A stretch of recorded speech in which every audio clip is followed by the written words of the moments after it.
So, hey everybody, this is Meeraman Karthik. Welcome to my channel. If you're new, please go and subscribe. So, in this video, we are going to see about the monster study. So, this is kind of related to my profession where I study BASLP. So, if you're new, please go and subscribe and don't forget to click on that bell icon to get more updates. So, psychologists and scientists often go into their line of work for the betterment of mankind. Through their experiments and tireless work, they hope to discover information that will cure diseases, uncover the root of certain diseases, and improve the general health of the population. That being said, it has not always been approached in the best way. Experiments on humans, especially those in marginalized groups, of often cross ethical lines. One of the most well-known line crossing experiments is the monster study. The experiment is not called monster study because it involves any monsters, but it did threaten to ruin the reputation of psychologists behind it. The idea was so scary to follow the psychologists' peers that the results were hidden away for years. So, what is basically the monster study? The monster study was conducted by Dr. Wendell Johnson, who was a speech pathologist. As I said earlier, it is related to my profession, my study, which I study. To learn more about why children developed a stutter, Johnson developed the monster study to see if stuttering was a result of learned behavior or biology. However, there are many ethical problems with the study. So, our Dr. Johnson conducted the monster study back in 1936 at the University of Iowa. The ethics were not prioritized as they were now in the scientific experiments. If this experiment has been proposed today, the researcher may have been stopped before they could even begin. So, Johnson chose 22 orphans as participants for the monster study. Some of the orphans had a stutter, and it's not uncommon for young children to have stuttering, and then naturally it will get over the stutter without treatment. Some of the orphans didn't have a stutter, so the orphans were split into two groups with stutterers and non stutterers in both groups. One of these groups were labeled as normal speakers, the others were labeled stutterers. Throughout the course of the experiment, the children were treated as such. So, Johnson's team met with the children every few weeks for 5 months to evaluate their speech. Children in the normal group were praised for their ability to speak well, even if they were actually stuttering or had problems speaking. Children in the stuttering group were told that they spoke poorly. They were told things like, "You must try to stop yourself immediately.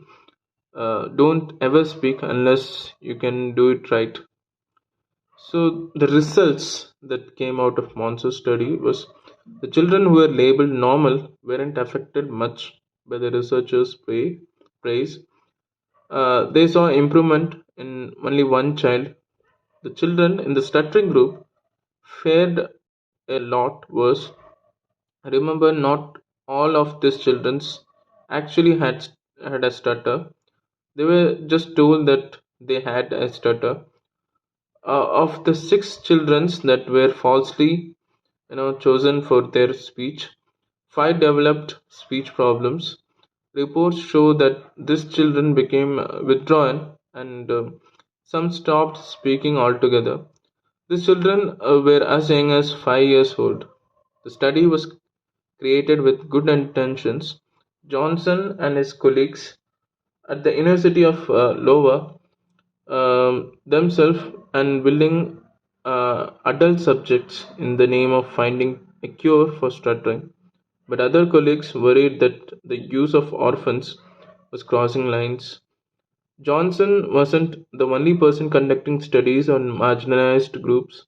in the name of science. Nazis were doing the same thing over in Germany, so the results of the study were never published.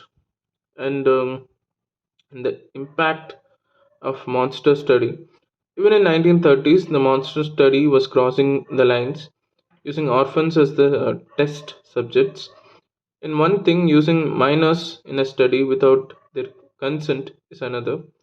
Even the staff at the orphanage were unaware of what is really going on. This left many of the stutterers with unresolved psychological trauma. Researchers knew that this was a possibility.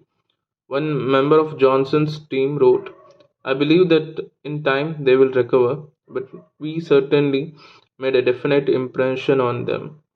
She was right. The students' schoolwork suffered, and one ran away from the orphanage 2 years later. Later, she said that the study ruined her life.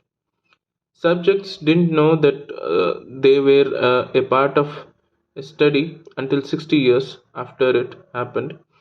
Only a handful of speech pathology students at the University of Iowa learned about the study after it was published. The information was useful. No one at that time had collected so much data about stuttering and how it developed. But the premise of the study was so horrifying that they nicknamed it the monster study.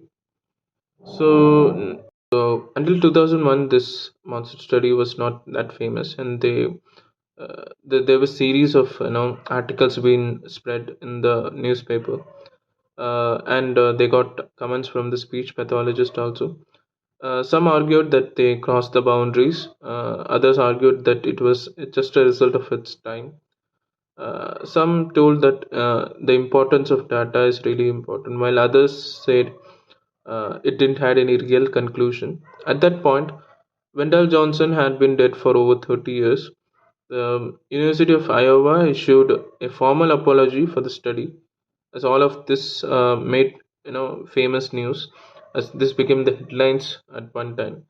The subjects started to learn the truth about what had happened to them, and there were many things which were going, and even the University of Iowa paid over 1 million for the victims as a settlement.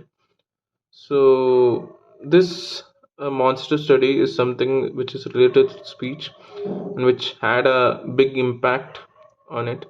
This study should never be repeated, but it shouldn't be swept under the rug either. The monster study is an important reason and lesson about transparency and consent in the experiments. If we don't learn from these mistakes, we are bound to repeat them. Even 60 years later, it's important to talk about the monster study, why it was wrong, and how psychology has evolved into more ethical science now. And yeah, the monster study is not only the controversial experiment in the social psychology, uh, which is related to speech, it often ends up in the list, which is huge. So many things have happened like this. If you like this video, comment me down below. And if you're a speech pathologist, yes, comment me down below. And thanks for watching. Like, share, and subscribe, and share maximum.